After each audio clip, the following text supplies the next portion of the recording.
ça. Alors, je ne vais pas revenir sur la notion donc, du salut, hein. Enfin, je reviendrai, mais donc d'une autre façon. Donc ça doit être un acquis, enfin un acquis, ça doit être. Il faut que vous y réfléchissiez. Mercredi prochain, on aura l'échange mensuel. Donc préparez les questions et comment peut-être on parlera de Nicodème pendant l'échange, j'en sais rien, comment on va faire. Donc alors, si je reviens sur le Genèse 3, 24 pour faire un petit résumé, donc Hachem chasse Adam du jardin, le verset 21 ou 22, je ne sais plus, et puis ou 23, et puis le verset donc 24, eh bien donc on le sait, hein, il chasse Adam, les deux, hein, c'est pas un choix, je veux dire donc Adam et Ève, Adam et Rava. Et puis donc on a montré qu'il place les deux chérubins donc avec donc les épées tourbillonnantes, enfin l'épée tourbillonnante qui a de là. Hein, ça, je fais un petit résumé. Alors, ce Genèse 3, 24, il y a 18 mots. Hein, comme ça, je vous laisse le temps de noter 18 mots. Et 18, ça référence donc à la vie. Donc, d'avoir mis à l'extérieur du jardin après la chute, c'est une grande grâce, une grande bénédiction, parce que, bon, premier point, ben, sinon on aurait été, on n'aurait pas éternel, entre guillemets, dans une dimension pour laquelle on n'a pas été fait. Hein, donc c'est une grande grâce, et le fait d'être, alors il y a il y a les mots qui sont pas les mêmes, je l'ai montré, et quand il dit pour cultiver la terre, donc c'est Adama, donc c'est la même racine que Adam, et Adama c'est la même valeur que l'épouse Kala 60, mais qui a déjà, comme elle a été sortie du jardin d'Éden, elle devient Adama. Donc c'est pour cultiver la terre ici.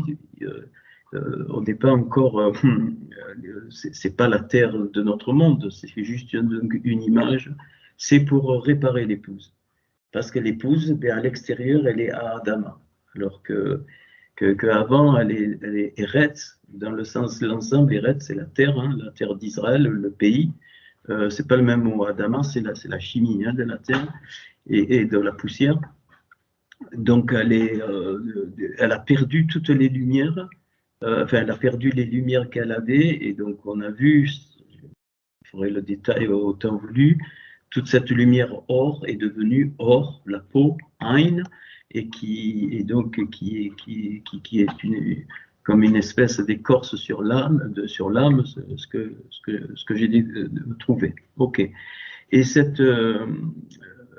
et la valeur, alors il y a 67 lettres, et il y a 2 lettres qui ne sont pas du tout utilisées sur les 22, qui ne sont pas utilisées dans ce verset 24, c'est le Samer, qui représente l'épouse, c'est la seule lettre qui est totalement fermée, avec le même, mais le même c'est en sophite, le même sophite il est fermé, le petit même non, il a une petite ouverture, donc ça représente ce qui est caché et qu'on peut trouver. Le Samer, lui, c'est fermé, c'est-à-dire on peut s'en approcher, mais on ne saura pas ce qu'il y a dedans. C'est que à la fin, donc ça c'est la notion de l'épouse.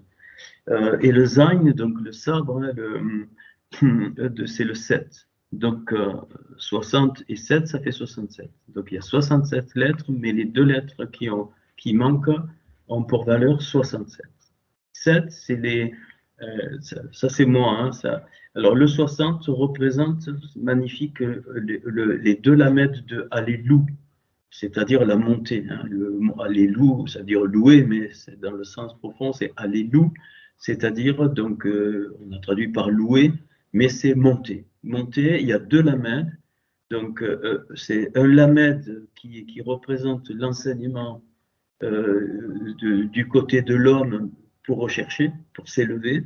Et le deuxième lamède, c'est c'est la même chose que le Titepalalou, c'est donc les lumières que Hachem fait descendre. Donc, c'est Alléluia, hein, voilà.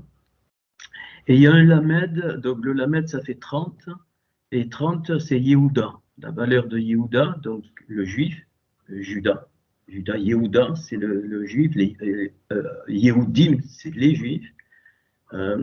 Et puis, et l'autre, c'est le Goy, et donc c'est l'épouse est constituée de 30 et 30, donc des Goy qui bien sûr, qui sont avec donc Yehuda, et ça fait donc 60. C'est pour ça que l'épouse, donc c'est l'ensemble. Et on comprend que le Paul, donc, il dira, faites attention que là, ils ont été mis en stand-by afin que vous puissiez rentrer, mais puis à la fin, il dit tout Israël sera sauvé. Tout Israël sera, quand tout sera complet. Alors, ce que j'ai compris des Gilgoul, c'est que à chacun de nos Gilgoul, nous participons à la construction de l'épouse, c'est-à-dire du Samer. Ok, et dans le Gilgoul suivant, tu ne peux pas reculer, c'est pas possible, c'est impossible. Bon, je n'ai pas le temps de le montrer. C'est-à-dire que toute notre vie dans un Gilgoul, eh bien, tout ce qu'on fait ainsi de suite, ça apporte pour la construction de l'ensemble sans le savoir. Personne ne demande de savoir. Donc, la volonté de Hachem, tu ne peux pas la connaître. C'est impossible. C'est le principe de vie de la Emouna qu'on a traduit vers la fin. Ça ne sert à rien de demander quoi que ce soit pour savoir ce que tu dois faire. Non, non, non, non. Tu avances et comme tu aimes Hachem, hein, donc le cordon, il est lié avec enfin, tu es à l'aplomb de là où tu viens. Hein, c'est ça qui est important. Et quand tu t'éloignes, hein, j'allais dire, le cordon d'argent se tend, et même si c'est une erreur, c'est pas grave. Parce que comme tu es il y a l'amour d'ailleurs le mot corde, c'est pareil que l'espérance. Hein. Quand Paul il parle de l'espérance, c'est le même mot, corde. Et donc cette corde, eh bien, tu es connecté, hein, voilà, tu as retrouvé la connexion avec la partie qui est en toi de Hachem et d'où tu viens. Hein, et ça, c'est le cœur. Et donc j'ai dit une fois, mais il y a longtemps que j'avais compris ça, qu'il a pris le risque, Hachem, qui n'est pas une personne, hein, je le redis, de prendre des bouts de son cœur, il les a mis dans le Adam Kadmon par le moyen du Atik Yomi, donc c'est-à-dire de l'ancien des jours. Et ce Adam Kadmon, eh bien, cette entité, c'est le corps qui va faire descendre les étincelles pour la réparation du monde, parce que le monde a été, comment dire, violé, enfin tordu par l'action de Shatan, hein, qui se manifeste par le Narash, par le principe du Shatan, qui se manifeste par le Narash. Donc c'est un plan de Hachem qu'on personne connaît, hein, et donc les étincelles sont descendues. Et donc ton étincelle était éternelle. Elle ne peut pas mourir. Par contre, ça, ici, quand tu descends, bien on évolue. Hein, on évolue quoi, vers ce qui nous a de notre origine, hein, de là où on vient. Et c'est pour ça, il y a plein de versets qui s'éclairent après, et malgré qu'on n'a pas vraiment le vrai hébreu. Nous sommes de lui, nous vivons par lui et nous retournons par lui. Il n'est pas parlé de Yeshua. Je vous dis, je vais être très très sévère sur le Jésus chrétien. Le Jésus chrétien, poubelle. Voilà, c'est clair, c'est une idole. Voilà, moi je parle de Yeshua. Donc de Yeshua, qui est le Mashiach, qui est venu il y a 2000 ans, pas de problème. Mais c'est pas parce qu'après les hommes l'ont divinisé et on en fait une idole qu'on doit, voilà. Et donc, dans ce Genèse 3, 24, rappelez-vous, il y en a d'autres, j'en ai d'autres, hein. J'ai pas tout donné, j'ai donné 2 partitions. Mais il y a d'autres partitions qui vont vous éclairer. C'est impossible que ce soit le hasard. Ce que je trouve, c'est pas possible. Voilà, ça fait 2 déjà. Si tu fais le calcul des probabilités, déjà c'est pas possible que ce soit comme ça, pas possible. Et donc on en trouve d'autres. Donc on a montré que Yeshua, il est le crâne. Donc le crâne du Adam Kadmon, et c'est pour ça qu'il est allé à Golgotha. Golgoleth, c'est le crâne. Golgoleth, d'où Galgal. Galgal, c'est la tour, c'est ce qui est rond, ce qui tourne, et donc d'où le Gilgoul. Le Gilgoul, donc c'est la même chose. Tous les Galilée, ça vient de Galgal. Donc Gilead, pareil. Hein. Donc c'est le baume de guérison hein, de Galade. C'est pourquoi? Eh bien parce que ce qu'il faut comprendre, c'est qu'à chaque Gilgoul, non seulement tu te répares toi, et à chaque Gilgoul, ta Neshama de plus en plus tend vers la position qu'elle avait donc avant qu'elle soit déformée par le péché. Tel que Hachem nous a façonné, formé, et un jour on reviendra comme ça. Et donc, la délivrance ne peut pas être individuelle, parce que tout autour de nous montre la notion de corps. Donc, imaginons que tu as fini tes Gilgoul, ça peut arriver, hein, que tu as, on ne sait pas, c'est l'histoire du corbeau qui va et vient de l'arche. Donc on ne sait pas, mais tu ne reviens pas. Imaginons tu as fait le dernier Gilgoul et tu rentres dans la lumière. Eh bien, c'est pas encore fini. Tu vas dormir. C'est pour ça que Paul parle de ceux qui dorment, en parlant des morts qui ressusciteront, de ceux qui dorment. Et donc, après ton dernier Gilgoul, en tant qu'individu, étincelle, tu vas dormir, tu vas dans hop, donc je ne sais pas ce que c'est, mais c'est ce que j'ai trouvé. Et quand tout Israël est prêt, tout est prêt, à ce moment-là, c'est ce qu'on appelle la résurrection finale, c'est-à-dire tout le monde se réveille.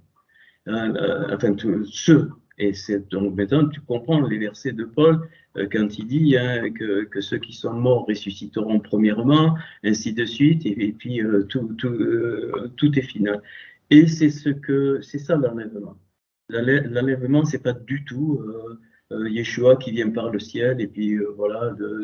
Non, pas du tout, pas du tout, pas du tout. Yeshua, il va être redévoilé au milieu de nous, au milieu des hommes.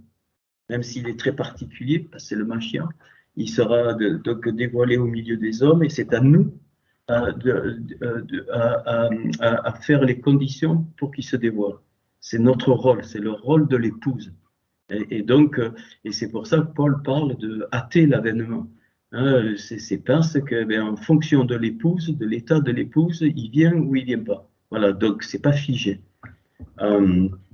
Et c'est pour ça qu'il est dit, nul ne connaît ni l'heure ni le jour.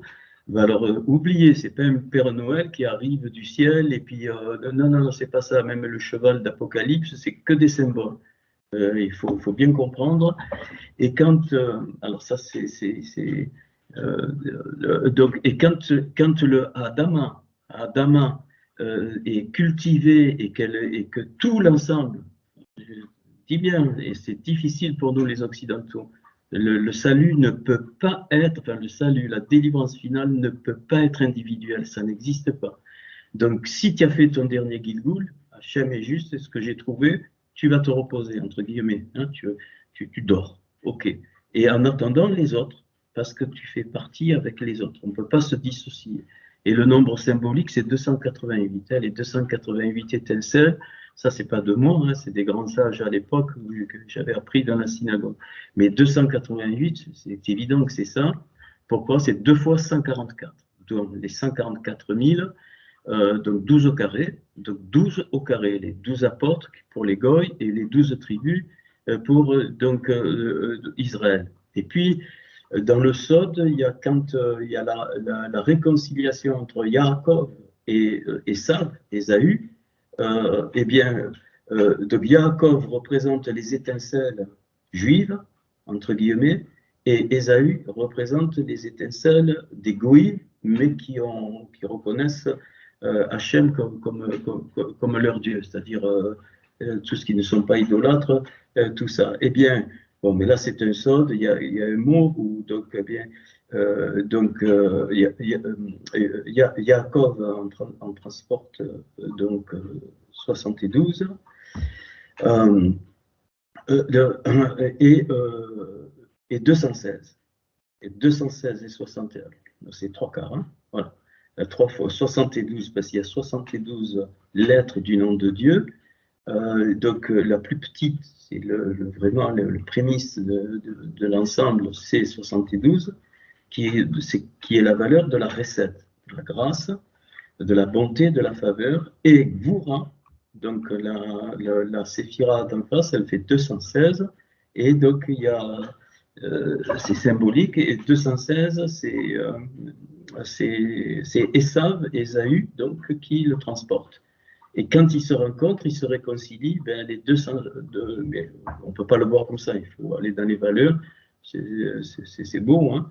Les deux, ça fait 288. C'est-à-dire que la réconciliation de Yaakov et de Esav, ça préfigure la construction, la restauration finale de l'œil de Hachem, la pupille d'Israël et l'iris, l'égoïme, tout réparé. Et donc, et c'est pour moi aujourd'hui, c'est ça l'enlèvement. C'est-à-dire, donc c'est la manifestation, puisque celle qui va être l'épouse, la fiancée, pour parler de la fiancée, doit dévoiler les choses pour que le Mashiach vienne, c'est son époux dans le sens symbolique du terme, et bien le Mashiach lui dévoilera l'épouse. Et donc c'est comme ça que j'ai trouvé le 67e livre. Ça m'a fait tilt parce que l'épouse, et l'esprit et l'épouse disent viens. Et donc c'est ça c'est les noces. Mais les noces, c'est pas un truc avec de la bouffe, c'est pas ça, hein, les noces de l'agneau. C'est ce que je suis en train de dire, c'est-à-dire c'est l'accomplissement final, c'est la réparation finale des juifs et des non-juifs. Donc, et 67, donc 60, donc on l'a vu, sa mère, c'est les deux peuples, et le 7, on revient aux 7 jours. Il y a eu le premier jour, il y a eu le deuxième jour, Yom Shishi, Yom Shalosh, et ainsi de suite, mais il n'est jamais dit, il y a eu 7e jour. Pas vrai, ça n'existe pas. Il n'y a pas, voilà, il fut soir, fut matin pour les 6 jours, jusqu'au 6e, Yom Shishi. D'ailleurs, là, en code, on voit apparaître Israël et la croix les lettres de Yeshua en code qui croisent la croix d'Israël, qui s'appuie sur le verset du Shabbat, et le verset donc du Shabbat qui a 61 lettres. Bon, je dirais pas aujourd'hui, mais 30 à droite, 30 à gauche. Pareil, Lamed, et donc le central. Et donc c'est pour ça qu'il y a les roues. Hein. Il y a les roues qui représentent les 6 jours, on rentre dans le 7e. Et le symbole du Shabbat, c'est ça. On fait la Havdalah des 6 jours pour entrer dans le 7e, mais du 7e, on rentre encore dans les 6 jours. C'est encore un symbole des Gilgoul. Hein. Ça tourne, jusqu'à ce que c'est fini. Quoi, hein. Voilà. D'où le 67. Alors, on avait obtenu de Yeshua crâne de Adam Kadmon, et de cet endroit, donc la réparation par la mort, je vous rappelle, se fera la réparation se fera par la mort, la réparation du chemin se fera, et la réparation du chemin des 2 arbres avec les paires de flammes. On avait trouvé la Torah pour la justice et la Béchora pour la grâce. Donc ça va dans les 2 sens. C'est-à-dire que nous connaissons entre guillemets la grâce, parce que on est l'olivier sauvage qui vivons, donc, parce que nous avons accès à tout l'héritage des patriarches, comme il est dit dans l'Épître aux Hébreux, la loi, ainsi de suite. Et les Juifs, petit à petit, alors, excusez-moi, et nous, on va vers la rigueur. Mais les Juifs, ils ont déjà la rigueur de la Torah, et ils vont vers la recette de la grâce. Et la recette pour eux va totalement être dévoilée, suivant Zacharie, quand ils vont comprendre, hein, puisqu'il y a plein de textes, ils vont comprendre que Yeshua, il était le Mashiach. Mais c'est pas, faut pas le voir personnalisé, hein, c'est pas, voilà, on parle pas d'homme, hein, c'est le principe donc, de Yeshua, et évidemment, il sera dévoilé, ça va être il va revenir, il va venir, il va revenir, mais je ne sais pas comment toutes ces étincelles vont revenir, mais peut-être il n'aura pas du tout la même forme humaine qu'il avait il y a 2000 ans, on ne sait pas. En tout cas, il est d'abord venu roi, mais caché, comme l'épouse, hein, voilà, sa royauté n'a pas été dévoilée, c'est pour ça qu'il ne répond pas à Pilate. Bon, en plus, il y a un jeu de mots là, mais il faut. Ça a été long pour retrouver ça, mais bon, un jour je vous le ferai en hébreu. Il faut aller en hébreu. Mais quand il revient comme roi. Il faut bien voir, hein. Et donc, et ça c'est clair, il revient avec Givor, c'est-à-dire avec vaillance, et il y aura des destructions. Hein. Il ne faut pas s'imaginer le paradis qui n'existe pas. Non, non, non, non. Il est écrit que l'épouse de l'agneau, hein, qui est représentée par la Yerushalayim de Hachamaïm, du ciel, descendra, et ainsi de suite. Et donc, il y a tout l'ensemble. Et donc, voilà, il est dit qu'on va juger les nations. On va les juger. Je pense qu'il y aura des guerres colossales, mais pas comme aujourd'hui. C'est-à-dire, comme le Mashiach sera là, il y aura, c'est quelque chose d'extraordinaire. Non seulement il va écrire ce 67e livre, entre guillemets, ça c'est ma façon de voir, qui n'est pas un écrit, mais et c'est le temple de la Roi Kodesh. Je ne sais pas s'il va se reconstruire, mais donc pour éradiquer totalement le reste du mal qui restera sur la terre. La terre n'est pas destinée donc à disparaître pour le moment. La terre est destinée à être complètement restaurée comme l'épouse est restaurée, réparée. Pourquoi? Apocalypse chapitre donc, 22, elle nous dit qu'il y aura tous les mois, hein, qu'il y aura un arbre, c'est symbolique pour la guérison des nations. La guérison des nations, premier niveau. Hein. Donc on aura ce rôle, voilà, et le mal sera, avec son corps, tout le mal sera éradiqué de la terre. Tout le mal. Voilà, jusqu'à ce que, après, j'en sais rien, je ne sais pas, il ne faut pas me demander. Voilà, donc la Torah pour la justice et la Béchora pour donc la grâce.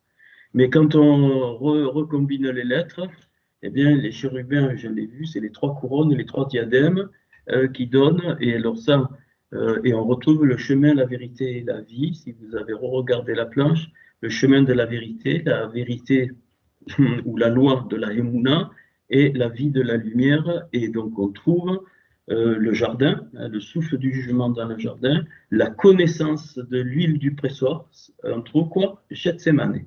Gethsémané, voilà pourquoi on le retrouve dans la Bémécoa, et puis le sang de la mort suivant le principe de la croix, le sang étant l'énergie des lettres, donc c'est pas du tout ce qu'on a cru, hein, c'est que cette énergie des lettres, eh bien, nous répare. C'est ça qui nous répare, parce que les lettres avec lesquelles on a été formé dès l'origine, c'était parfait, mais comme il y a eu tout l'ensemble à pécher, entre guillemets, eh bien, elles se sont toutes déplacées d'une façon ou d'une autre. Ok, et la démonstration, elle était, bon, j'ai eu des retours fulgurantes. Fulgurantes, oui, j'ose le dire, c'est pas de l'orgueil, c'est que les premières lettres des 66 livres, donc des 39 livres du Tanakh, plus les 27 livres de la Bémécoa, font pile 5469, la valeur de verset Genèse 3, 24. Ça, si vous me dites, ouais, mais c'est, ben, écoutez, c'est pas mon problème, c'est le vôtre. Hein. Voilà. Ok. Alors, avant qu'ils sortent, donc il faut être. C'est pour ça que le mot bara veut dire extérieur, créé. Bereshit bara, c'est le deuxième prémisse mis à l'extérieur. Parce qu'il y avait déjà, c'était pas encore là, mais la préparation de s'il y avait le rata, c'est-à-dire rater le but. Le rata, c'est pas le pécha et c'est pas le avon. D'accord? Le rata, c'est rater le but. Le avon, c'est l'iniquité, c'est-à-dire ce qui n'est pas équitable. Et le pécha, c'est la rébellion contre Hachem. C'est, voilà. Donc, Amalek, c'est pécha. Et rien d'autre. Pécha, voilà. L'être adamique, c'est rata. Donc, on a raté le but. Et, voilà. Et donc, même aujourd'hui, dans nos vies, entre guillemets, eh bien, si tu rates le but, que tu t'éloignes, c'est pas grave. C'est à un moment donné que, comme on a une conscience, tôt ou tard, ou dans un autre Gilgoul, ou dans ce Gilgoul, eh bien, tu reviens au point. Et ça, on appelle le retour, c'est la Teshuvah. La Teshuvah, ce n'est pas la repentance chrétienne, c'est des conneries. Et arrêtez de demander pardon. Arrêtez. Arrêtez ça. Ça n'existe pas, ni dans la Torah, ni dans la Mémécoire, je vous le montrerai. Voilà. Ça n'existe pas. C'est la vraie Teshuvah, c'est le retour au point où on a vu qu'on a changé de chemin. Hein, ben, je me suis loupé. Mais Hachem, il ne te foudra pas parce que tu t'es loupé. Il y a un pasouk, pourquoi? Parce qu'il veut que tu réalises ta nature du moum. Ça, le moum, c'est le défaut. Hein, c'est-à-dire qu'on n'est pas parfait, ça n'existe pas. Donc les gens religieux qui cherchent la perfection, c'est complètement à côté de la plaque, c'est une tromperie, une très grande séduction du principe de Hachata. Voilà, c'est clair, c'est net. Ça ne veut pas dire qu'on tolère les choses, non, ça veut dire qu'on avance et que c'est pour ça qu'il est dit 7 fois le juste tombe, 7 fois je le relève. Donc ça c'est clair. Donc on est dans le rata et voilà. Et parfois le rata peut nous amener au avon, c'est-à-dire à faire des choses qui ne sont pas équitables. Mais avant d'arriver au péché, le péché c'est beaucoup plus fort. Hein. Le péché c'est vraiment tu te lèves contre Dieu volontairement. Hein. En connaissance de cause. Donc là, c'est beaucoup plus, c'est pas pareillement. Alors, qu'est-ce qu'ils ont fait? Eh bien, avant qu'ils soient sortis qu'ils soient sortis du jardin pour donc cultiver, donc pour réparer l'épouse, eh bien, ils se sont fait des roubrottes, c'est-à-dire des ceintures, et le mot roubrotte, ça vaut pile 611 la Torah. Ok, mais chose très très intéressante, donc ça va vous ouvrir. Comment s'écrit roubrotte? Ret, c'est la barrière protection. Le guimel, c'est le chameau, c'est celui qui avance, gamal, et c'est la même valeur que la sagesse. Orma 73, guimel, quand tu le développes, ça s'écrit guimel, la lettre guimel qui fait 3, le même qui fait 40 et le lamet qui fait 30.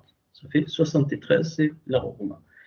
Donc, alors, si je traduis, je pense que tu vas aimer. Ils ont fait donc ils ont fait des loins, c'est ça, avec les feuillages, les ailés. Donc c'est du vent, hein, entre guillemets, c'est pas solide, mais quand je retraduis avec les lettres, ils ont fait donc une protection du mouvement en mettant la tête avant l'accomplissement. Voilà ce que c'est les roubrottes. Je le redis, protection du mouvement, donc pensez à la religion, hein, du mouvement en mettant la tête avant l'accomplissement. Et le mot Torah, qui fait aussi 600, s'écrit Tav, Vav, Resh et E. Donc, eh bien, donc, qu'est-ce que c'est? Alors, c'est la marque. Alors, je répète, le Tav, c'est la marque dont on pourrait redire protection du mouvement avec donc la tête avant la marque, c'est-à-dire le début avant la marque, le Resh. Bien, la Torah, c'est le contraire. Et c'est pour ça qu'il va faire des tuniques de peau pour qu'il n'ait plus ces gros rougrottes, mais qu'ils arrivent donc à la Torah. Et donc la Torah, c'est la marque entre guillemets de Hachem, des mondes d'en haut, qui précède le principe le Resh. Voilà ce que c'est. Et qui va souffler. Ça finit par un He, alors que dans les rougrottes, il n'y a pas de souffle. Il n'y a pas de souffle. Ret, Gimel, Resh et Tav, et protection du mouvement, qu'est-ce que ça veut dire? Ça veut dire c'est une paralysie. Les rougrottes, c'est un état statique. Donc protection du mouvement, on ne bouge surtout pas parce qu'on a tous les acquis de la vérité, on sait, il n'y a plus rien à apprendre. C'est ça, rougrotte.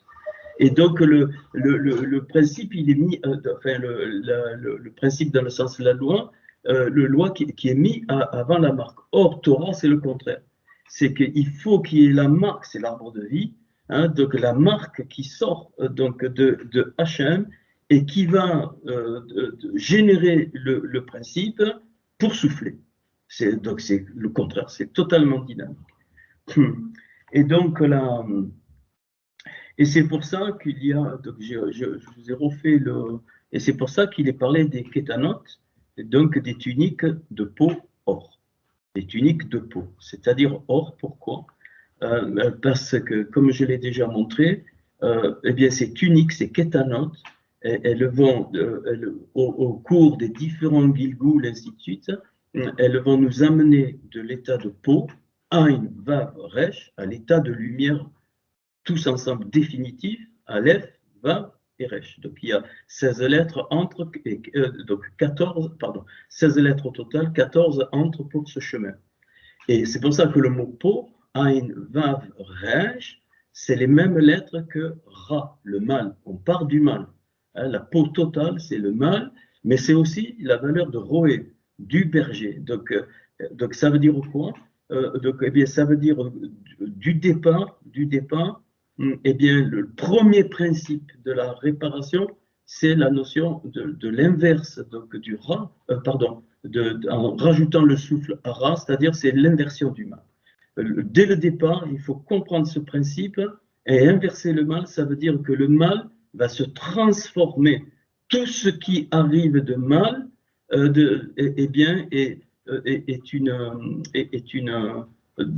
ce monde, dans ce Olam Hazé, est une nécessité pour déclencher le Roé, c'est-à-dire le berger, dans le sens monter, de monter vers le Aleph, d'où les psaumes des montées, les Mahalot, et il y en a 15. Hein, il y en a 15 des psaumes de montée. Donc ici, il y a 16 lettres, mais la première, puisque c'est le départ, on peut ne pas la compter, ça fait 15. Mais aussi la dernière, parce que c'est tous ensemble qu'on rentre dans la dernière. Et 15, c'est Ya, Yud et He. C'est la valeur de Ya, donc de Hachem. Voilà, ça, c'est alors, voilà pourquoi les kétanot or, les tuniques de peau. Et c'est au pluriel, des tuniques de peau. Alors que rougrotte, c'est singulier. Hein, bien sûr, il y avait plusieurs feuilles, mais l'ensemble, c'est comme une ceinture, mais seule. Alors que les kétanot, c'est les tuniques. C'est-à-dire qu'il y aura plusieurs tuniques. Donc, vous pouvez dire 15 ou 14, comme vous voulez. Et donc, pour monter, donc du Ain jusqu'à la réparation totale, le Aleph.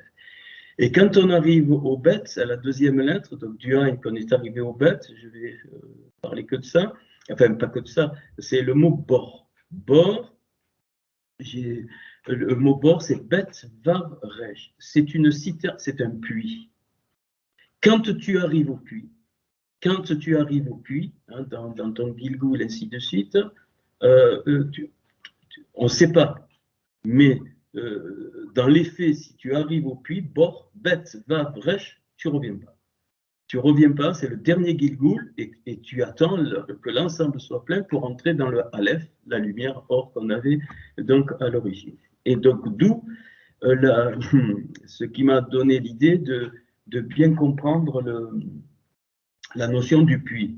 Alors les puits, donc il y en a 4, on connaît, Isaac était, donc Isaac, c'est un déboucheur de puits, et c'est pour ça qu'il représente le Mashiach. Enfin, il représente, voilà, le Mashiach, pourquoi? Et donc sa mort et sa résurrection, enfin, il a été mis donc sur l'autel, c'est un symbole de que pour nous, ça veut dire que Isaac est arrivé en tant qu'homme, il est arrivé jusqu'à la Bina, et donc, arrivé à la Bina, il fallait qu'il rentre dans la Chorma, et donc, comme Moshe, par exemple, Moshe, c'est même Shin et He, Mashiach, c'est même Shin de Yud et Retz. Donc, c'était les prémices, voilà. Isaac, c'était les prémices du Mashiach, hein, enfin, de Yeshua. C'était les prémices de Yeshua. Et c'est pour ça que sa valeur fait 208. Hein, 208. Alors ça, c'est un principe. Donc, on n'a pas à savoir dans quel Gilgoul on est, où on en est, ça ne nous regarde pas, on avance. Voilà, c'est tout. Vaïtsou, tu avances. Avance, ça ne veut pas dire qu'on est bête, qu'on ne réfléchit pas du tout, au contraire. Mais on manifeste ce qu'on doit manifester, donc l'identité qui se développe et qui va arriver. Donc, excusez-moi, je ne pensais pas m'attarder un peu là-dessus, mais je pense que c'est important. Donc, et les kétanotes, eh bien, c'est toutes ces tuniques, tous ces habits qu'on va mettre au fur et à mesure, parce que la peau, elle diminue. C'est pour ça que le souverain sacrificateur, il mettait le fin lin, les caleçons, les trucs, c'est ce que j'ai trouvé, ces symboles, et à l'extérieur, c'était très beau. C'était du bleu turquoise, c'est les habits de l'épouse, en fait, hein, dans Ézéchiel 16, voilà, les chaussures bleues, ainsi de suite. Et donc, c'est des signes pour nous. Et au fur et à mesure des Gilgoulim ou de ce Gilgoul, eh bien, on change d'habit, hein, comme une mue. On change d'habit, mais normalement, la peau, elle diminue et on monte. Alors, je ne vais pas tous vous les faire. Mais, par exemple, l'étape d'après du Aïn, c'est le Samer. Et le mot doxor, donc on l'a en Genèse 19.2 ou dans Daniel 9.5, eh bien, c'est le mouvement, c'est rentrer. Rentrer dans des nouveaux habits. Et tu ne peux pas passer de l'habit de peau d'un coup à l'habit de lumière. C'est pas possible. C'est impossible. Voilà. C'est comme si tu prends un bébé et d'un coup tu veux qu'il ait 25 ans. Tu peux pas. Il faut un nombre d'années, petit à petit, petit à petit, petit à petit. Voilà. Donc je fais que ça. Donc c'est le mot sort avec et ça commence par sa mère. Ça veut dire quoi? Entrer, rentrer dans cette notion de la réparation d'ensemble. Donc, la lettre avant le 1, 70, c'est le Samer, donc le 60. Donc, si tant que ton changement, tant qu'il n'y a pas un changement de mentalité, tu restes au 1. Tu peux faire ce que tu veux, tu restes au 1. C'est-à-dire, donc, la falsification de la source, et rien, ne passera rien. Pour prendre l'habit au-dessus, entre guillemets, eh bien, la première chose, c'est avoir la notion de l'ensemble. Voilà, c'est le Samer. Alors là, tu entres, hein, le mot sort, ça veut dire donc rentrer. Bon, je peux faire juste avant, puis j'arrête, parce que sinon là, je ne vais même pas faire le début du cours que j'ai prévu. Mais parce que c'est pas le moment, je pense. Et avant le Samer, tiens le Noun. Nour. Noun, Vav, Resh. Nour. Nour, c'est quoi? Nour, c'est la flamme. La flamme qui étincelle. D'où le mot Ménorah. Ça vient de Nour. Nour, tu rajoutes même devant, c'est ce qui vient de la flamme qui brille. Donc Ménorah, c'est le chandelier. Et la Ménorah, je l'ai montré dans l'heure de cours, je peux le refaire un de ces jours, elle transporte les 66 livres dans ses branches, avec elle a 66 éléments décrits dans Exode et qu'on retrouve dans les premiers versets des 5 livres de la Torah. Premier verset de Genèse, donc de Bereshit, premier verset de Shemot, d'Exode, premier verset de Vaïkra, Lévitique, premier verset de Bémidbar, Nombre, premier verset de Devarim, les paroles, Deutéronome. Ces 5 versets-là, ils ont au total pile 66 mots et ils se répartissent suivant les calices, je l'ai montré, on le refera si vous voulez, du chandelier. Donc ça veut dire quoi? C'est que dès que tu rentres dans la vision de l'ensemble, l'étape d'après, donc l'habit que tu prends, dans le contexte de l'ensemble, c'est pour ça que la Ménorah était dans le lieu saint et qu'elle éclairait quoi?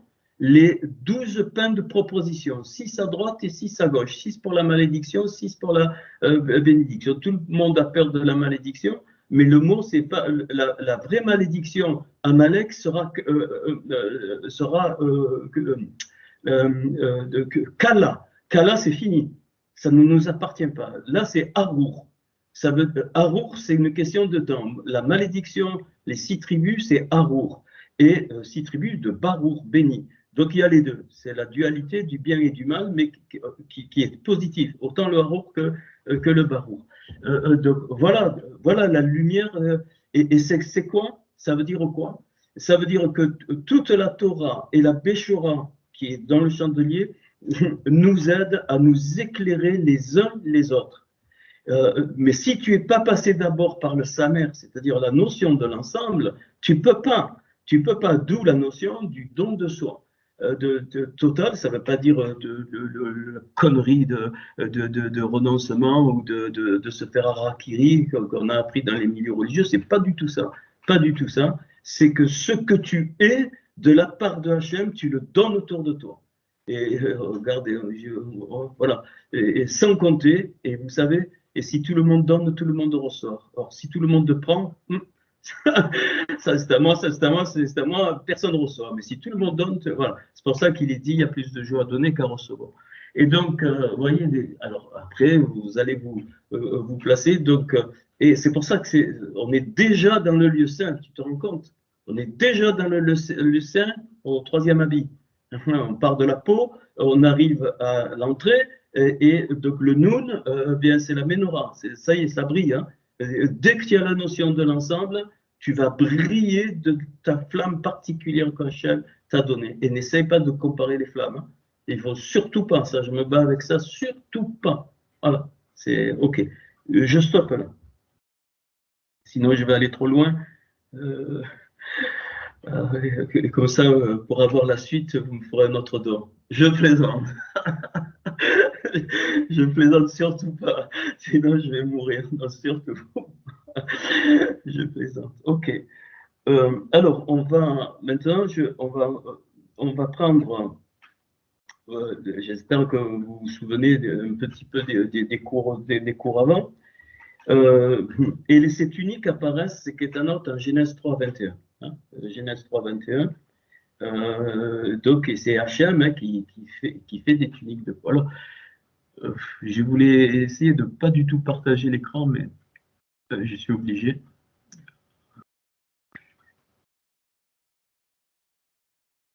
Voilà, c'est bon? Vous levez le pouce comme les Romains? Oui, c'est bon. Ça marche, on va faire. Donc, alors ça c'était un rappel, je vous l'ai déjà donné. Donc, ce qui est très très intéressant, donc, alors là pour nous, hein, c'est pour la génération d'Élysée. Donc alors évidemment j'ai développé pour que vous voyez les tuniques de peau. Hein. Donc ici c'est donc le kétanot, j'ai pas mis parce que ça concerne que les tuniques kétanot qui est ici. Et d'ailleurs tan, tu vois, tan c'est donné. Le tan donné. Hein, il y a Hanan, tan c'est donné. Donc c'est tunique, c'est on donne, hein, on donne à l'extérieur. Mais n'oublie pas que même si il faut bien comprendre que si on est tous dans ces dimensions il y a plusieurs tuniques, mais tu reçois. sans même t'en apercevoir, tu reçois. Parce que si on est tous dans le tan, donc c'est au pluriel qui est tanot, et on donne quoi? Hot, là tu peux mettre un aleph, on donne la lettre. Quelle lettre? La lettre, c'est-à-dire notre identité, parce qu'on est constitué de lettres. Donc les énergies, tu donnes à ton frère, à ta sœur, mais pas, je ne parle pas d'argent, je ne parle pas de ça. C'est-à-dire, comment tu donnes? Tu donnes en étant toi-même, en étant authentique et en développant eh bien, ce que tu sais faire, ce que Hachem a voulu, pas en essayant de copier pour avoir une espèce de gloire, moi de ci, moi de là. Non, non, non, on n'est plus du tout là. Et voilà, déjà, le principe des kétanotes, c'est ça. Et si tu remarques bien, la marque, elle est au début et à la fin. C'est magnifique. Hein, donc, kétanot, la marque ici, elle est au début, c'est la marque de Hachem. Donc, tan, tu donnes, de quoi la lettre, et c'est toi la lettre. C'est ta marque à toi que tu donnes. Hein. Hot, c'est la marque, le signe, ton signe à toi, tu le donnes. Particulier, pas n'importe où, n'importe comment. Ben, à un moment donné, ça se présente, voilà, il y a quelque chose qui sort de toi, de ton identité, et qui va vers l'autre. Bon, ça c'est.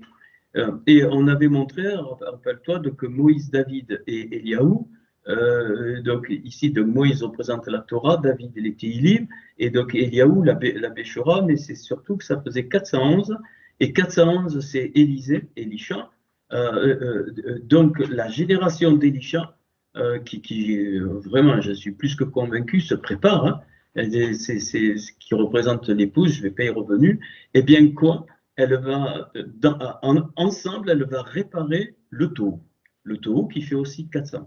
Hein, voilà, c'est juste donc un rappel. Et donc, et la valeur de Kétanot, eh bien, c'est les trois grands principes qui se retrouvent dans Eliaou, qui lui donc, il intégrait les étincelles de Yeshayahu, Yirmayu et Yerskel. Donc, alors, Yeshayahu, c'est la délivrance. Hein, c'est tu le vois ici, tu as exactement les lettres de Yeshua, Yud de Shin, donc Vav, Ain et Ya. Donc, c'est le Yeshua de Ya, c'est-à-dire la délivrance de Ya, c'est Esaïe. OK. Et sa valeur, c'est 401. 401, c'est et, tout le contenu. Donc, c'est tout, voilà. Yirmayu, ça veut dire donc, désigné par Ya. Qu'est-ce que ça veut dire désigné par Ya? Ça veut dire que tu es désigné dès que l'étincelle est descendue. Tu as été désigné pour quelque chose de particulier. Dans tout ce que tu fais, même quand tu dors, même quand tu manges, même quand tu te réjouis, même quand tu sors, c'est ça, Irmaïou. Et donc forcément, quand tu es toi-même, quand je dis toi-même, parce que tu veux être, mais ce que Hachem a voulu que tu sois, forcément, ça va déranger autour de toi. Mais par contre, quand tu deviens toi-même et que tu as la trace de Hachem, eh bien, ton entourage va le voir. Il y a une liberté qui dégage de toi, qui va toucher autour.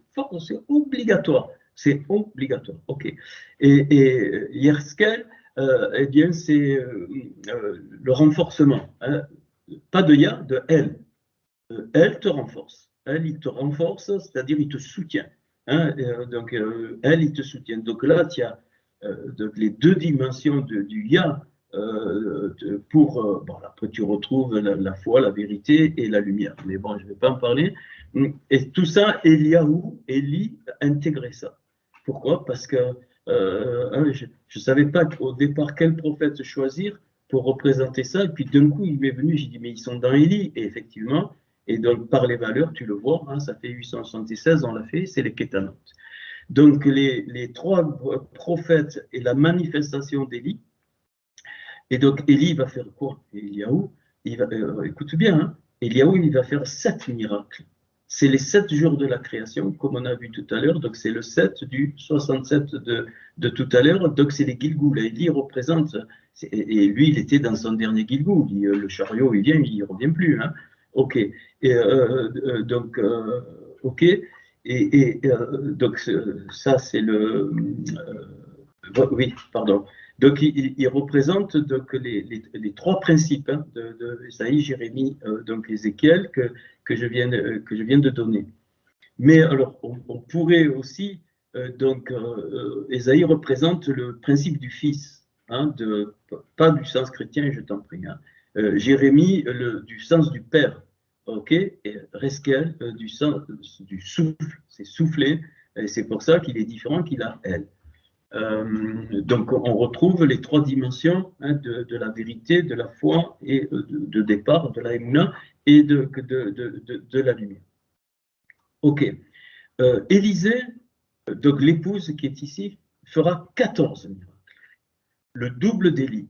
14, qu'est-ce qu'on a dit? Entre le Aïn et le Aleph, entre les deux, donc il y a 14 lettres qu'on fera hein, au moment voulu, qui sont ces habits, ces tuniques, et qui vont te faire monter, je ne sais pas quand, mais qui vont te faire monter vers ce que tu es vraiment, d'où tu viens. Et c'est pour ça que c'est 14, 14, c'est David, c'est la valeur de David et c'est la royauté.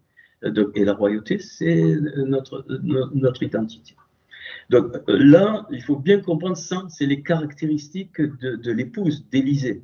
Hein, donc ce que je viens de dire sur Ésaïe, Jérémie, Ézéchiel, c'est trois axes fondamentaux, mais il y a plein de choses à partir de ces trois axes.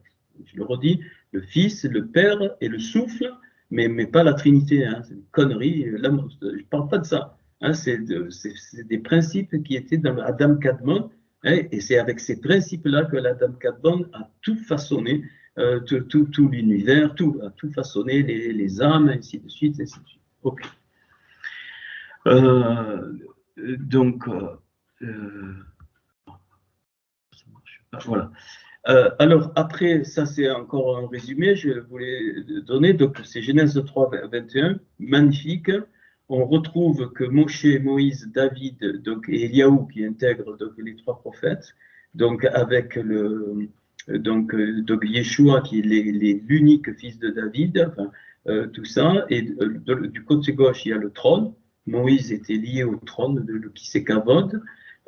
Donc ici, c'est donc David Améler, donc la royauté, et Eliaou Hanavi, donc le prophète. Si vous faites la somme à gauche, tu obtiens or, la peau, ici, la peau. Donc il y a encore trois principes de reconstruction pour arriver donc au Aleph, le principe de ce qui est soufflé, donc le principe de la Emouna, c'est ça, Navi, et regarde, c'est les mêmes lettres que Bina. Donc c'est ce qui vient de la Bina. Et donc les artères sont faites pour ça, pour communiquer au peuple ce qui vient de la Bina, mais pas de façon statique, plutôt pour donner à chacun le moyen de savoir ce qui vient de la Bina, qui est en fait son identité excusez-moi, principale. Ok.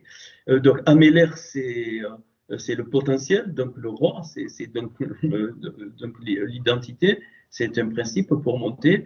Et enfin, en haut, là, qui est juste au-dessous de la lumière, c'est le Kisé Kavod, et c'est pour ça que Kavod, il n'y a pas de Aleph. Le Aleph, il est dans le trône, c'est le suivant, c'est juste après, mais ça, il faut qu'on soit ensemble. Kavod, c'est-à-dire le poids, hein, le poids de la gloire, mais c'est les deux autres qui te donnent ce poids, et c'est un bête.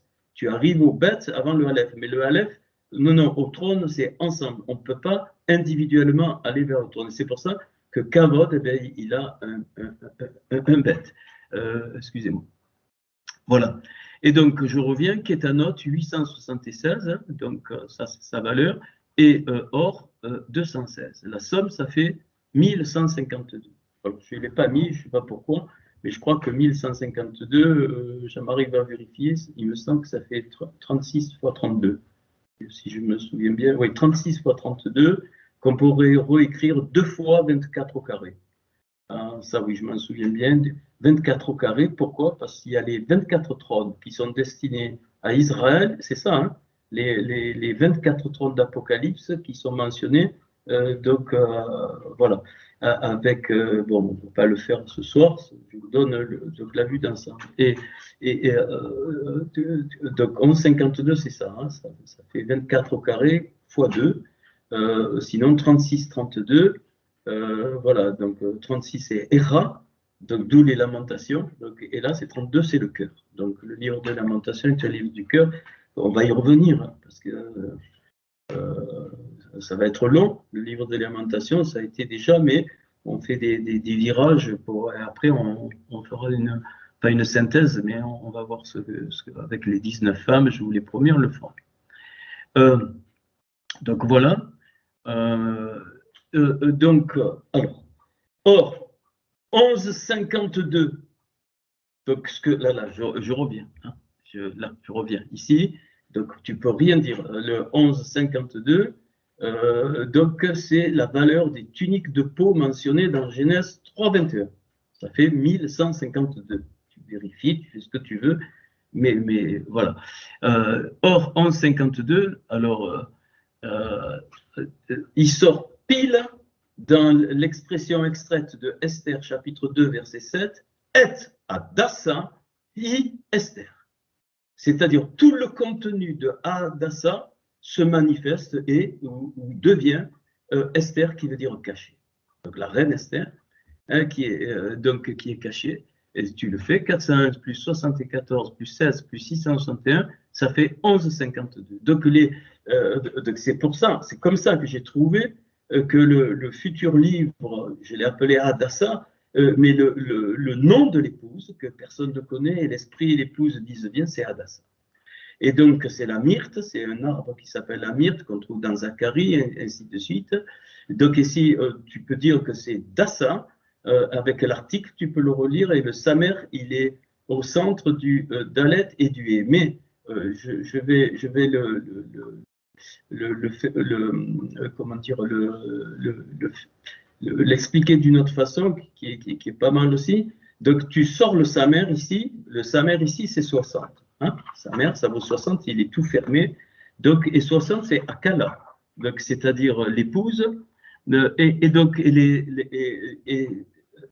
pardon, et les autres lettres symétriques, le E, le Dalet et le E, donc il peut se lire de deux façons. Ada, Ésaïe 11, verset 8, qui veut dire étendre la main. Donc,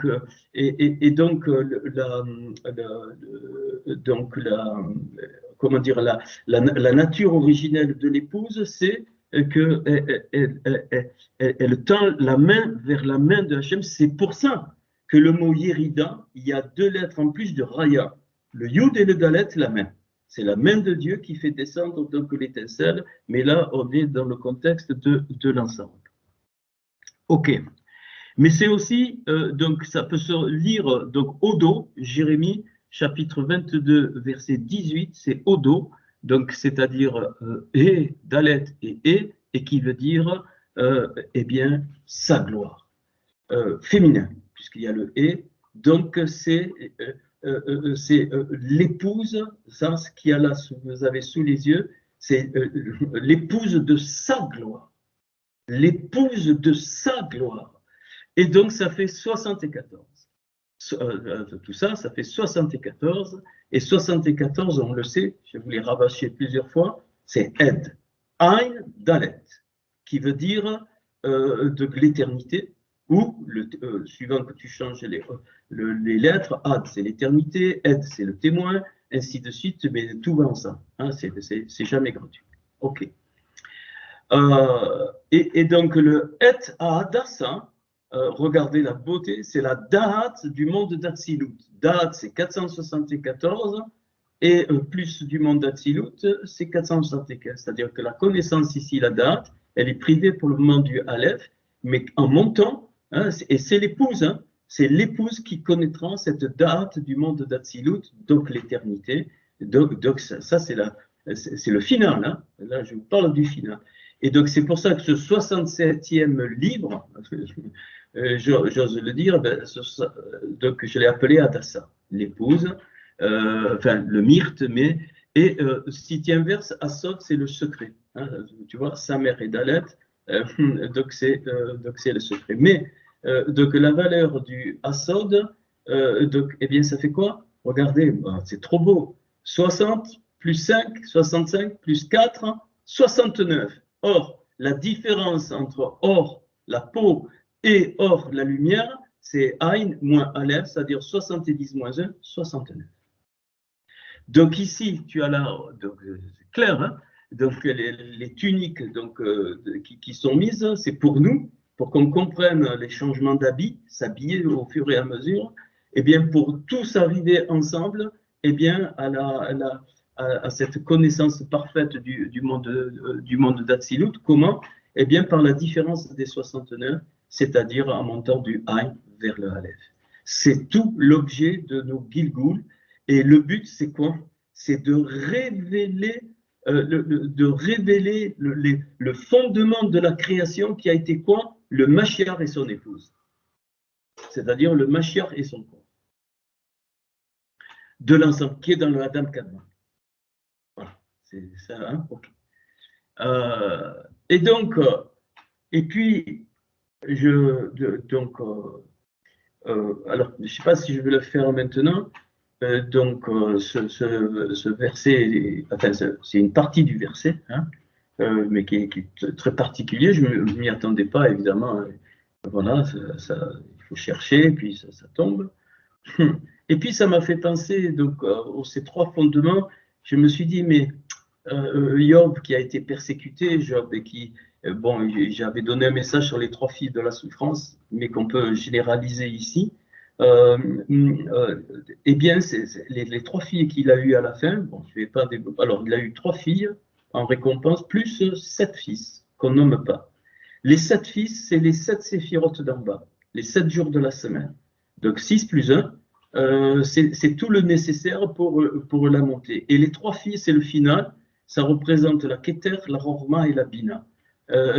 Donc, Yemima, la première qui est mentionnée, Ketsia, la casse, donc ça veut dire découper, hein, le broyage, si tu veux, pour que l'huile sorte. Yemima, c'est les jours, donc les jours, hein, c'est la même chose que Atikiomin.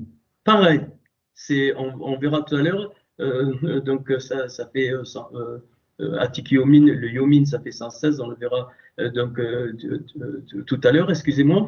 Et donc la dernière, c'est la Kéron Apouk, c'est-à-dire la corne du phare ou la corne de la splendeur. Alors, je vous le dis d'entrée, Kéron Apouk, c'est la Bina.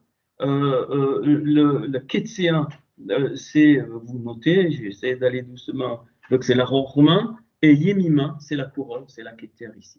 Yemima, pourquoi? Parce qu'on rentre dans le Atikiomin, c'est-à-dire l'ancien des jours, qui est l'âme du Adam Kadmon, donc je vous ai pas. Vous vous rendez compte? Bon, voilà. Et donc, évidemment, le tout ici, c'est Ketan, 876, c'est les tuniques. Donc, on les retrouve donc ici. Et ici, c'est les trois axes comme tout à l'heure. OK. Donc voilà. Et puis, cette valeur ça, c'est une dimension. Cette valeur du 11,52, alors ça c'est plus difficile. Je n'ai pas eu le temps de préparer la plage. Tu le trouves où? Dans le chant du puits.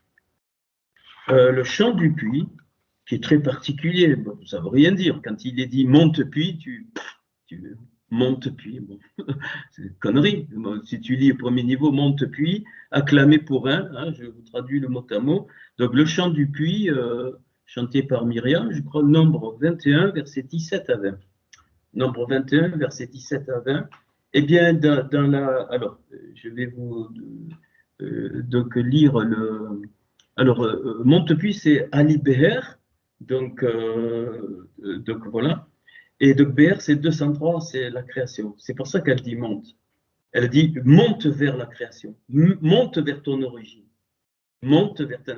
C'est pas pareil que l'Erlera. L'Erlera, tu vas à l'intérieur parce qu'il faut creuser. Là, monte, c'est pour l'ensemble. Pour l'ensemble, mais tu montes aussi. Donc, ça vaut 203. Hein, Barra, c'est 203, c'est la création. Et donc, il nous est dit, donc, Hénou. Alors, Hénou, c'est tellement difficile à traduire. Hénou, c'est un cri des entrailles de compréhension. Hein, c'est un cri des entrailles de compréhension, on l'a mis acclamé, et on ne sait pas pourquoi, là, pour elle. Mais pour elle, c'est quoi? C'est l'épouse. C'est pour l'épouse. Et cette valeur de ces 3 premiers mots, je n'ai pas eu le temps de faire, je peux le faire sur l'ordi, mais ça fait 474, c'est-à-dire date. Donc, la connaissance. Okay. Et puis, il est dit, donc, Ber Rafarou, hein, donc le puits, ont ouvert des charim, les princes. Et charim, tu changes une lettre, Yud, c'est Meshir, c'est-à-dire ceux qui chantent. Et c'est quoi ceux qui chantent? Ceux qui chantent, ils chantent quoi? Ils chantent leur identité. C'est les princes, c'est pour ça qu'ils Charim, c'est les princes, mais Meshir, c'est-à-dire ceux qui chantent. Ok, bon, je vais un petit peu vite parce que j'ai pas mis les punchs. Puis il est dit donc Kirwa Mideve, donc Aham, donc creuse les nobles donc du peuple et très très intéressant. Les nobles Nidve valeur 76, c'est-à-dire quoi? Béad, dans l'éternité, 76. Donc B Dassa, dans l'épouse.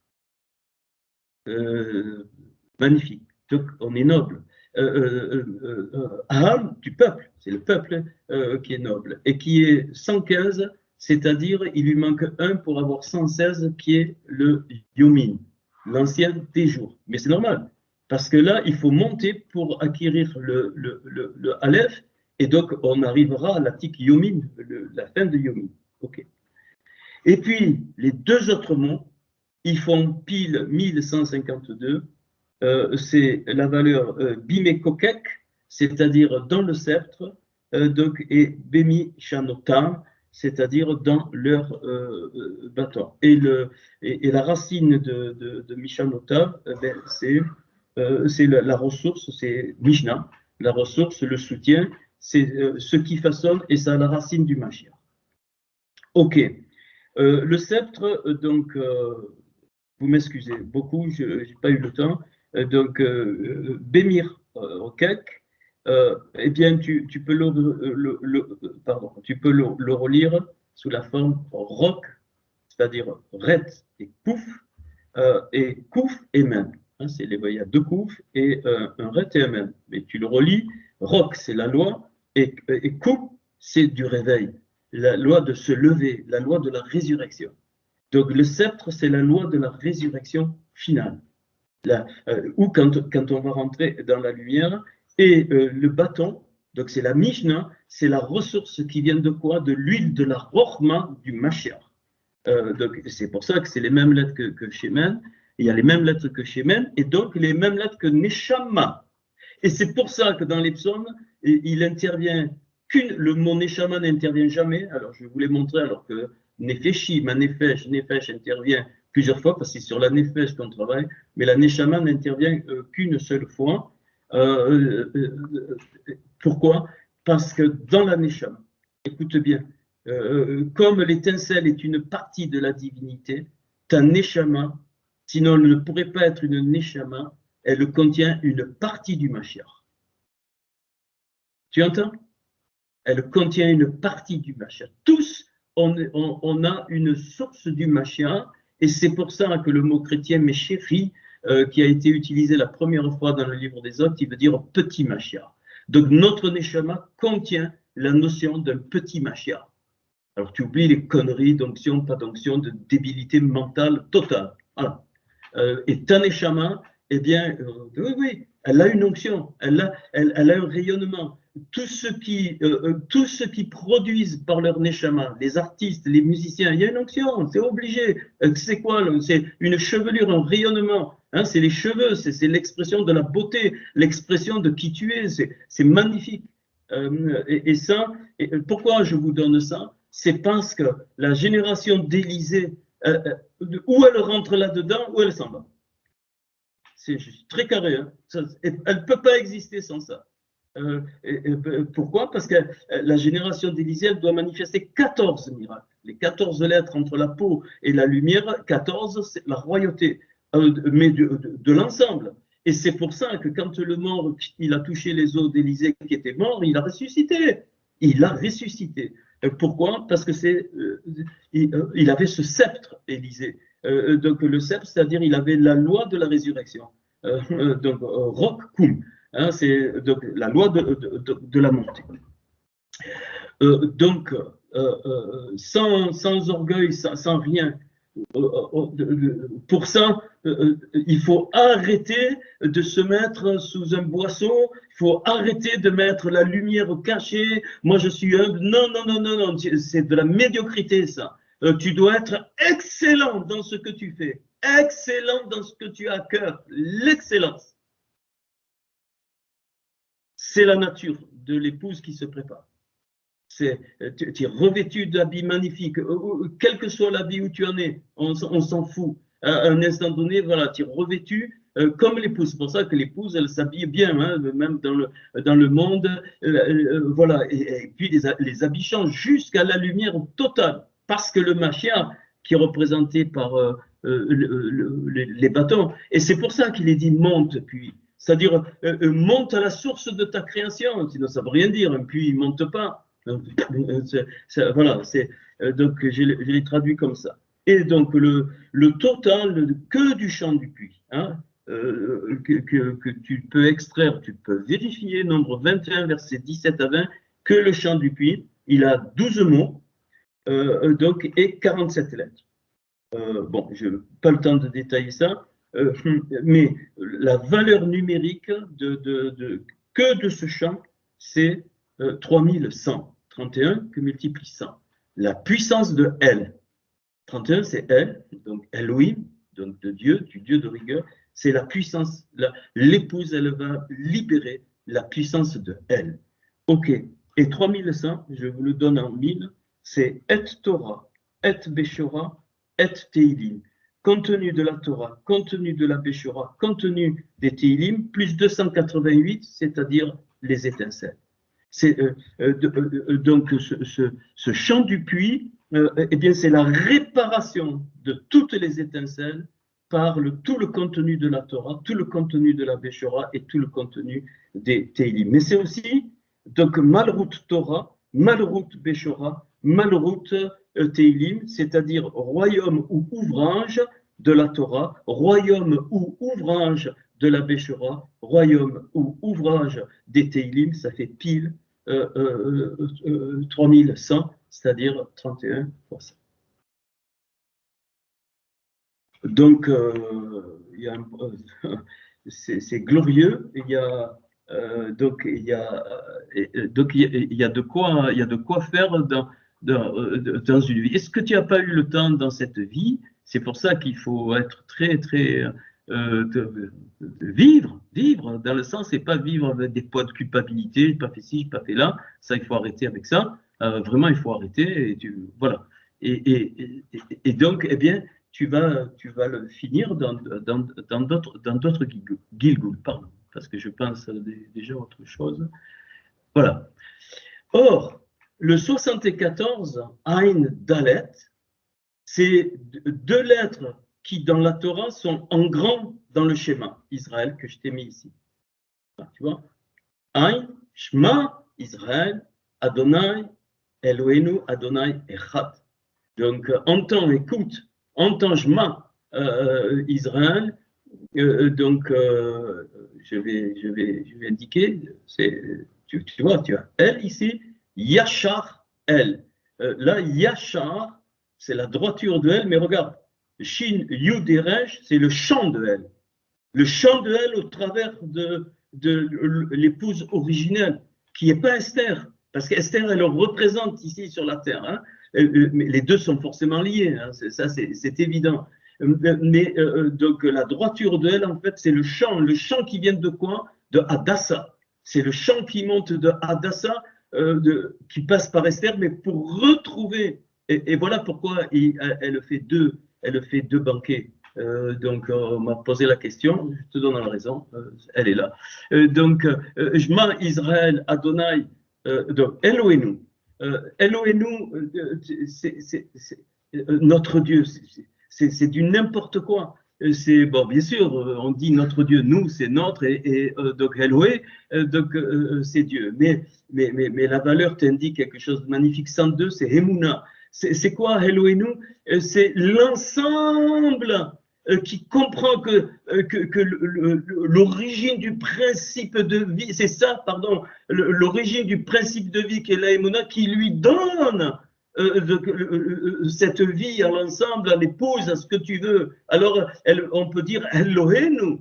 Elohenu, c'est pas Elohim. Elohenu, c'est une dimension incroyable. C'est quasiment l'équivalent du Titepalalou. C'est-à-dire, tu montes, le vague s'accroche et ça descend par Abinu, c'est-à-dire notre Père. Là, c'est Elohenu, notre Dieu, bien sûr, mais pas dans le sens, oui, tu es notre Dieu. Non, non. Et d'ailleurs, il n'est pas mis ton Dieu, mon Dieu. Non, non, non. Elohenu, c'est pluriel, alors qu'au début, c'est singulier. Écoute, Yachar. Or, j'ai oublié Israël 541, Kohelet.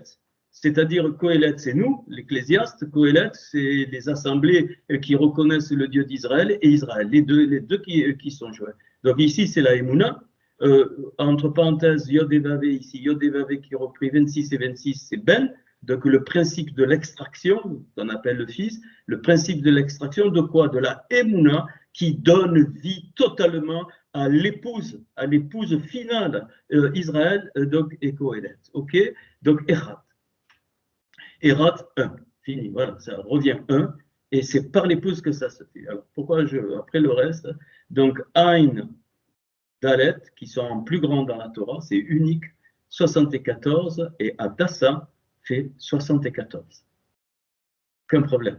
Et Dalet, sa mère, et He, ça fait 74. Donc le nom de l'épouse et le nouveau livre, le 60e livre, eh bien, il va manifester quoi? Cette éternité de l'épouse, l'Aïd et le Dalet.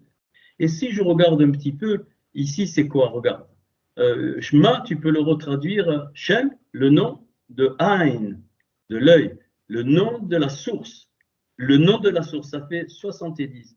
Qu'est-ce que c'est qui fait 70 ici? C'est le He, le Samer et le He. Donc, Assa. Donc, ça veut dire quoi? Donc, excusez-moi. Donc, Assa, ça n'a pas de signification, mais la symétrie, elle est parfaite. Et sa mère, donc, et, ça fait 70. Et donc, ça veut dire que le secret de l'épouse, il est entouré de deux souffles.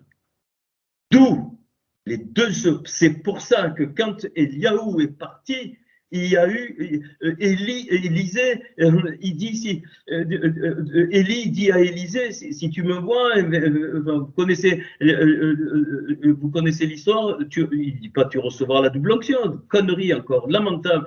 Tu recevras la double bouche, le double souffle, c'est-à-dire tu auras la révélation du nom de l'épouse cachée pour des derniers temps. Élisée, c'est la dernière génération. Voilà pourquoi tu as et sa mère. Et tu vois que le Samer, il ne s'est pas ouvert, il ne peut pas s'ouvrir. C'est une forme de soutien, mais de cacher. C'est-à-dire, d'où la gloire de Dieu, c'est de cacher les choses. La gloire des rois que nous sommes, c'est de les sonder. Tu dois sonder. Par les deux souffles, tu sondes autour du Samer. Tu n'atteindras jamais le Samer parce que c'est totalement fermé. Mais par contre, ça va avoir des conséquences incroyables. Incroyable, plus tu t'approches du Samer et plus des choses donc, vont se passer.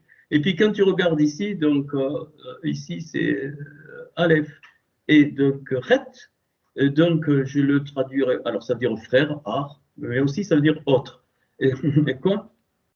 Aleph, Ret, Dalet, l'autre porte. Quelle autre porte? Esther, pas de problème. Elle est cachée, mais on dévoile des choses. Mais l'autre porte, c'est la révélation de Hadassah. Le Dalet, il vient ici. Ce Dalet, il vient ici. 4. Ce Dalet, il vient ici. Et donc, c'est la révélation de la porte de Hadassah. Et là, tu es où? Et c'est pour ça que Bina, ça fait 67 lettres, 67e livre. Tu es dans la Bina. Quand il y aura le dévoilement du Mashiach, l'enseignement par le Mashiach sera tel qu'à un moment donné, on rentrera tous dans la Bina.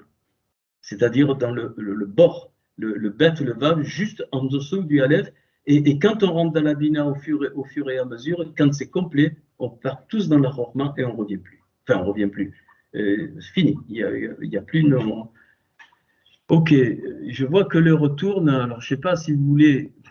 Et donc, à partir de là, eh bien, à partir de là, pardon, à partir de là, voilà. Donc, à partir, alors, pardon, j'ai oublié de vous faire les trucs. Donc, c'est Deutéronome 6.4, le chemin Israël. Donc, il y a 6 mots. Ok, c'est clair pourquoi 6 mots. Hein, c'est parce que 6, c'est la Torah, de 1. De 2, 6, c'est pour l'homme. Lettre 25, 25e mot, c'est la lumière. Donc, 5 au carré, les 5 mondes et les 5 niveaux de l'âme. 5 au carré, c'est le 25e mot de la Torah, c'est or, la lumière. Donc, c'est une référence à un secret de la lumière originale. La valeur du verset, c'est ça, 1118, qui fait 36 fois 29. 29, c'est avec la main de Yah. Et 36, je l'ai dit tout à l'heure, c'est les lamentations, c'est Erra. Donc, c'est la notion. Et par contre, 9 fois 116. 9 fois 116, 9, c'est les 9 lumières, dont je vous ai souvent rabâché. Et 116, c'est Yuma, Yumin. L'ancienne des jours, c'est 116 et c'est lié au trône. Hein. 116, c'est lié donc au trône. Et c'est 18 fois 58, voilà pourquoi, excusez-moi, 18 fois 56, 18 c'est la vie, Raï, 58 c'est Hagan, le jardin, 58 c'est Hagan, le jardin, mais c'est aussi Reine, Noir, Noé, 58, ou Reine, la grâce. Et donc là, tu as la double grâce qui se manifeste par les 2 fois 9 lumières, et c'est pour ça que la manifestation de l'épouse se fera par la colombe, par la colombe qui a les plumes d'argent, ainsi de suite, dans le psaume que je vous ai dit l'autre jour qu'on fera, et qui va manifester 9 et 9. Ok.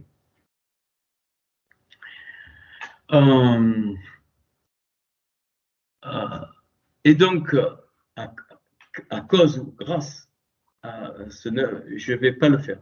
Je le ferai une autre fois. Vous notez les questions qu'il y aura. Donc, je vais juste vous montrer l'ensemble. Eh bien, comme le psaume 150, c'est le final, eh bien, et que donc Adassa, c'est l'éternité, c'est le final, ben, je suis allé voir le psaume 150 que vous connaissez tous, d'accord? Et donc, il y a, alors je ne vais pas le faire, vous voyez, c'est donc Alléluia, Alléluia, donc ça commence comme ça, hein. Louer, j'ai mis, mais c'est briller, c'est la montée, c'est pas louer, rien à voir. Alors, Alléluia, Alléluia, donc Ya et elle. Ok. Et puis donc et puis après il y a 9 Alléluia, c'est-à-dire louez-le, on a traduit, mais donc toi monte, et il donne dans l'étendue sa puissance, ainsi de suite, ainsi de suite. Je ne veux pas bâcler ça, donc je le ferai. Je le ferai, juste je veux vous montrer. Voilà, quand on réécrit donc, ce psaume verset par verset, et puis qu'on classe les Alléluia, eh bien tu vas en obtenir 9, tu vois. 1, Alléluia, 2, 3, Alléluia, 4, 5, Alléluia, Alléluia. Donc ça monte, donc le 9. Et comme il y a 2 chaque fois, ça fait 18. Ça, c'est les tzitseli, c'est-à-dire les timbales, avec les timbales retentissantes. Alors, c'est pas retentissante shama ici. Le mot, c'est shama. C'est les cymbales qui entendent. Je te livre quelques petits trucs. Tzitseli, donc teroua, donc les cymbales qui font un son de teroua. Tu vois que c'est presque la Torah ici. Et, bon, c'est pas grave, mais c'est surtout le dernier verset. Le seul endroit de tous les psaumes où il y a le mot Neshama, il est là. Kol a Neshama. C'est-à-dire, nous on a entendu tout ce qui respire. Non, non, non. C'est toute la Neshama. Pourquoi c'est au singulier? Parce que c'est la Neshama du peuple. Nous avons une Neshama particulière, mais le peuple a une Neshama. L'ensemble a une Neshama. Et puis, donc, il lui dit de marquer par la montée. Te'ele. Ya, tu marques Ya par la montée et ça finit comme ça commence. Alléluia et c'est terminé. C'est terminé, donc on verra ça. Et Alléluia, ça fait 71. C'est Yona, la colombe, qui ne revient plus. Et Ya, donc le 15, c'est-à-dire c'est la colombe de Ya. Et c'est fini. Bon, je le ferai sur le cours après mercredi prochain. Voilà. Voilà ce cours. Je n'aurais pas cru, je pensais pouvoir tout faire, on finira. Donc, les 9 Alléluia. Alors, je vais vous dire, juste ça, et puis j'arrête, sinon je vais battre, enfin pas, je vais bâcler, mais je vais aller tellement vite. Eh bien, les 9, ils se découplent en 3 x 3, qui vont correspondre à la Kéter, à la Bina, à la Rorma, donc aux 3 filles de Job. Ok.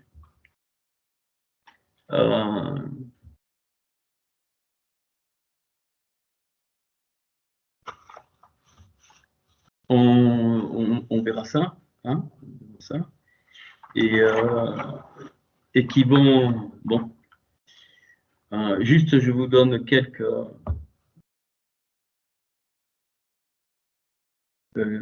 lignes. Ce qui va, donc les 3 x 3, hein, donc étendue de sa puissance. On le prend au premier niveau. Étendue de sa puissance. C'est la réparation. Dans ses vaillances. Je traduis, hein, le mot à mot. Dans ses vaillances, deuxième point. Donc, on sait ce que c'est donc la vaillance. Donc, qui va entraîner des choses qui viennent des autres mondes. Et aujourd'hui, on ne le voit pas encore bien, mais il faut bien comprendre que la génération d'Élysée va vivre des choses des autres mondes. Je ne parle pas du mysticisme, des choses très surprenantes. Selon l'abondance de sa grandeur, donc ça, c'est ce qu'on ne peut pas toucher, c'est le principe de vie. Et ça forme la Bina. Donc, c'est Keranapuk, la corne du phare. Je donne juste les axes et on fera les détails dans un prochain cours.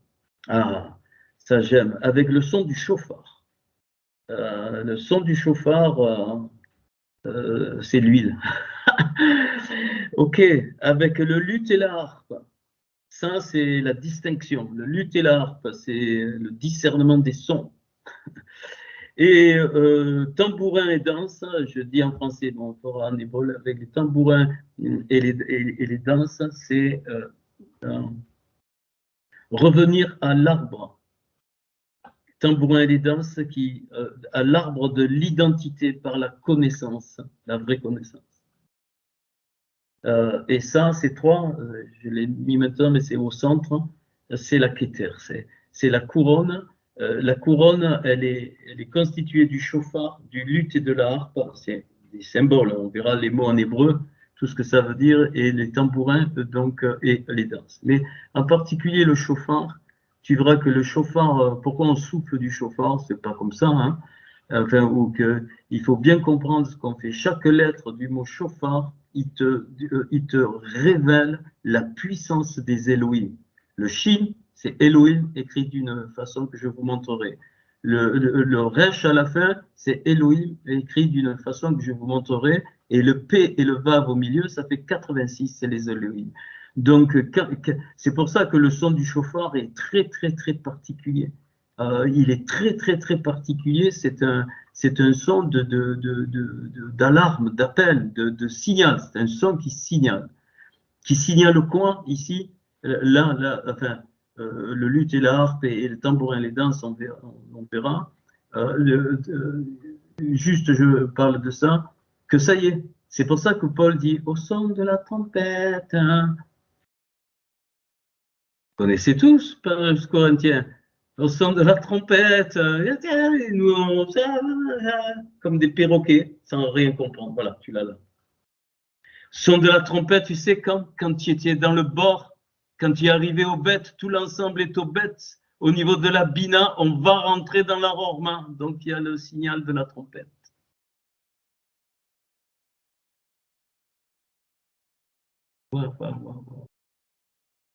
Et puis la fin, cordes et flûtes. C'est le naoum, ce qui est soufflé. C'est, on verra, souffle de Hachem. Tiens, allez, je vous le laisse celui-là. Vous allez le trouver, certains vont le trouver. Chez Paul, ils vont le trouver. Les cymbales qu'on entend et les cymbales qui signalent. Hein, je vous mets un peu sur la voie. Hein. Si je n'ai pas l'amour, je suis un airain qui résonne, une cymbale qui...